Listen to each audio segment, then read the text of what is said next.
has been growing outrage around the world since a video emerged showing African migrants being sold as slaves in Libya, some for as little as $400. Now Rwanda has stepped in and is offering to host up to 30,000 people. The country's foreign minister says Rwanda's history of genocide means it cannot stay silent when people were being sold like cattle. Ivory Coast and Cameroon have also been repatriating some of their citizens who made the journey to Libya. Tamsin Ford has more. The Sahara Desert may appear lifeless, but thousands hope it's the road to life. Migrants use Libya as a springboard to Europe, but the reality is many end up in worse conditions than those they left behind. Human traffickers sell people for work and as sex slaves. The chances of reaching Europe are becoming increasingly slim. The continent's losing its patience with migrants arriving at its shores. The European Union is now helping Libya to block them from leaving the country. Some are choosing to go back home instead. Around 850 Ivorians and Cameroonians have been repatriated already this week. These migrants arrived here in Abidjan, Ivory Coast's economic capital, with tales of slavery, rape and beatings in Libya. As soon as you arrive in Libya, the first thing happening is that you are taken away and you are sold. Our black brothers from West Africa, wherever you are from, a Malian, a Senegalese or any other nationality from the West, even an Ivorian, you are sold for what? For about 1,000 dinars. When I was going to Libya, I went through Mali, Algeria, and then I arrived in Libya. And I can tell you, Libya is hell.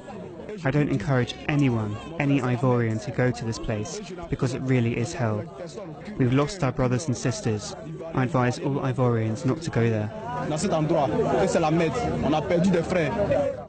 Nearly 200,000 African migrants passed through Libya last year, mostly from Nigeria, Ivory Coast and the Gambia in West Africa, and Eritrea and Somalia in East Africa. The government of Rwanda says it's willing to take in 30,000 migrants stranded in Libya. It says its own history of genocide means it cannot stay silent. But Rwanda is a small country. Thousands more will remain trapped in Libya. These people may have escaped the horrors they experienced in Libya, but thousands more will still make the trip. No amount of government-backed repatriations will change that. The Ivorian government condemns these out-of-date practices currently taking place in Libya. It's about black trade, to call it by its name, so it's important that the Libyan authorities take their responsibilities. On a visit to Paris to meet the French President Emmanuel Macron, the chair of the African Union Commission said more needs to be done. We must do something about the crisis in Libya, because the situation in Libya is unacceptable. Things need to change, because it is not just a threat to the Libyan people, but for the whole continent. Footage of the slave markets has caused outcry across Africa. The United Nations says the auction should be investigated as possible crimes against humanity. It's the annual African and European Union summit here next week, and this issue will be what everyone wants to talk about. Tamsin Ford, BBC News, Abidjan, Ivory Coast. Well, Rana Jawad has been following this story and she joins us live from Tunis. Rana, I know that the EU and the African Union are going to be talking about this issue at a summit next week.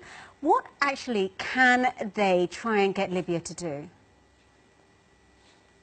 Well, the most they can do is pressure them to actually produce results. Once an investigation, which the Libyan authorities have now promised, is finished, and then you know, the most they can do, I suppose, is try to prosecute whoever is found guilty, if any are found guilty, to prosecute them either in The Hague or conduct local tribunals in Libya itself.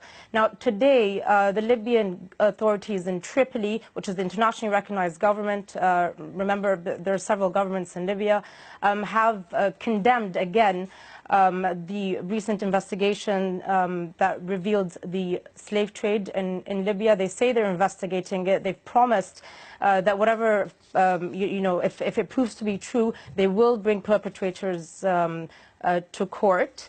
And they've called it an inhumane act that could amount to crimes against humanity. Rana, you spent many years working in Libya. Does this latest development surprise you at all? As a human being, it definitely surprised me when I first saw it. Looking back, though, once you process that, it didn't shock me as much as I thought it would.